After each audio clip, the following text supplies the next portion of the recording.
রাতে যাদের ঘুম হয় না, চোখ ঝলসে দেওয়া প্রযুক্তি বিপ্লবের যুগে সবচেয়ে কমন যে রোগ মানুষের মাঝে ব্যাপক হারে ছড়িয়ে পড়েছে তা হলো রাতে ঘুম না হওয়া।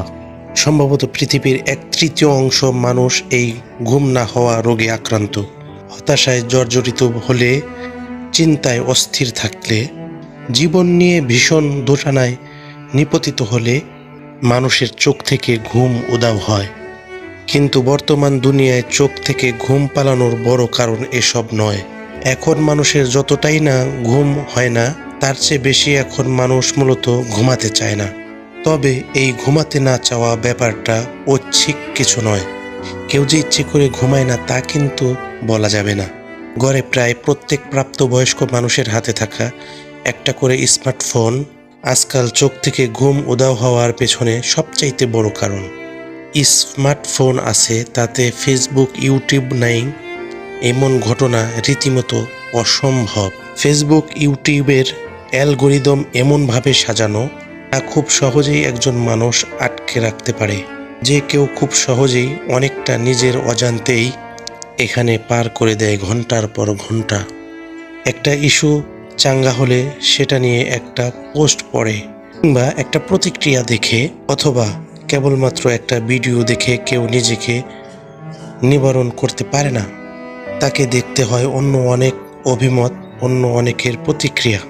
এই অভিমত প্রতিক্রিয়া দেখার জন্যে তাকে ভার্চুয়ালে স্ক্রলের পর স্ক্রল করতে হয়। ভাবে একসাথে অনেক তথ্য মস্তিষ্কে ধারণের ফলে তার মস্তিষ্কের কার্যকলাপ তখন বহু রূপে বেড়ে যায় এবং তা নিয়ে মস্তিষ্ক ব্যস্ত হয়ে পড়ে দারুণভাবে। মস্তিষ্কের এই ক্রিয়াকলাপের ফলে তার স্বাভাবিক যে ঘুমের সময়, তাতে তখন ব্যাঘাত ঘটে। কিন্তু মাথার মধ্যে কুটকুট করতে থাকলে তার চোখ থেকে ঘুম তখন তল্পিতল্পা নিয়ে বিদায় হয়। এছাড়াও স্ক্রিন থেকে নির্গত হওয়া নীল আলো আমাদের চোখের উপরে ব্যাপক প্রভাব ফেলে।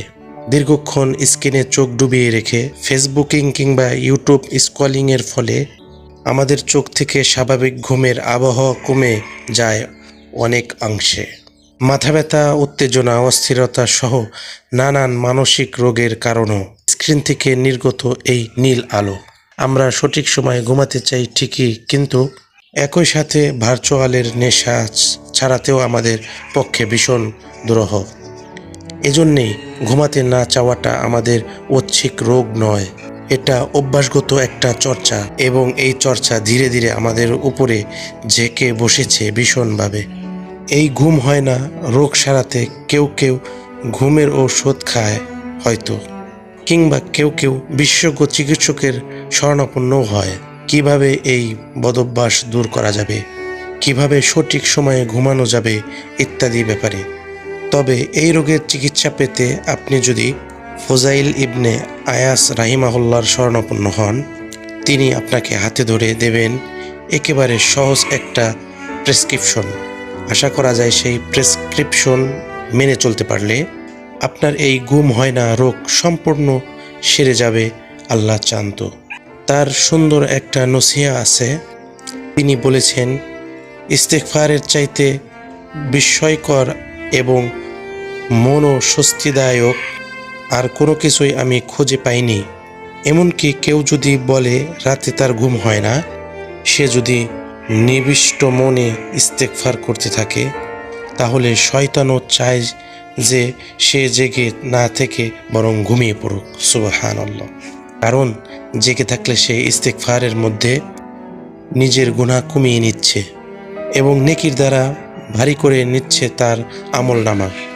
তার চাইতে ওই ব্যক্তির ঘুমিয়ে পড়াকেই শয়তান অধিক পছন্দ করে এবং তাকে ঘুমিয়ে পড়ার ব্যাপারে সহযোগিতা করে।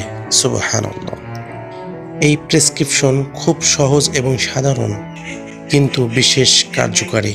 রাতে আমরা যারা ঘুমাতে পারি না, হোক তা ভার্চুয়াল নীল জগতে অবিরাম বিচরণ অথবা বিভিন্ন খোশালাপ, অহেতুক আড্ডাবাজির কারণে, আমরা যদি ফুজাইল ইবনে আয়াস রাহিমাহুল্লাহর এই নসিহাটা মেনে চলতে পারি, আমাদের ঘুম আসে না রোগ অচিরেই সেরে যাবে বলে আশা করা যায় ইনশাআল্লাহ। তাহলে আমাদের কাজ কি?